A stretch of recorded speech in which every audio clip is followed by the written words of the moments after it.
খেলা, মানে মেরেও শান্তি হয়নি। তারপরেও বাবা আসলে বাবাকে দিয়েও কেলানি খাওয়াবে। আমাদের ছোটোবেলায় আমাদের মোটে বাড়িতে পাওয়া যেত না। স্কুল দিয়ে এসে কোনো রকম সুটকেসটাকে রেখে অমনি ছুট, কোথায় গেল রয়েছে, নয় কোন পুকুর পাড়ে, না হলে 3 রাস্তার মোড়ে দাড়িবান্ধা কিতকিত খেলছে, না হলে কোন গাছে আগানে বাগানে ঘুরে বেড়াচ্ছে।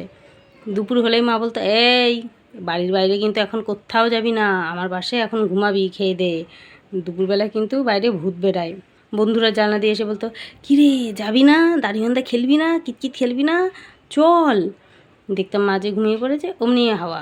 সন্ধে হয়ে যায়, কোনো ঠিক ঠিকানা নেই, মা ঠ্যাঙা নিয়ে বেরাতো, তারপরে মারতে মারতে নিয়ে আসতো। শুধু মেরেই শান্তি হতো না, তারপরে বলতো যে আসুক আজকে তোর বাবা, তারপর হবে আসল খেলা, মানে মেরেও শান্তি হয়নি। তারপরেও বাবা আসলে বাবাকে দিয়েও কেলানি খাওয়াবে।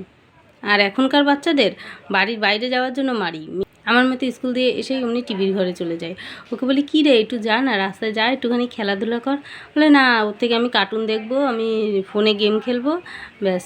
আগে আমাদের সব বাড়ি টিভি ছিল না, কোনো এক বাড়িতে টিভি থাকলে সবাই সেই বাড়িতে গিয়ে সেই সিরিয়াল দেখতো, না হলে বই দেখতাম। আর গরমের সময় উঠোনের মধ্যে টিভি আনতাম, সিডি ক্যাসেট দিয়ে বই দেখতাম, আর পাড়ার সবাই এসে এক জায়গায় জড়ো হতো।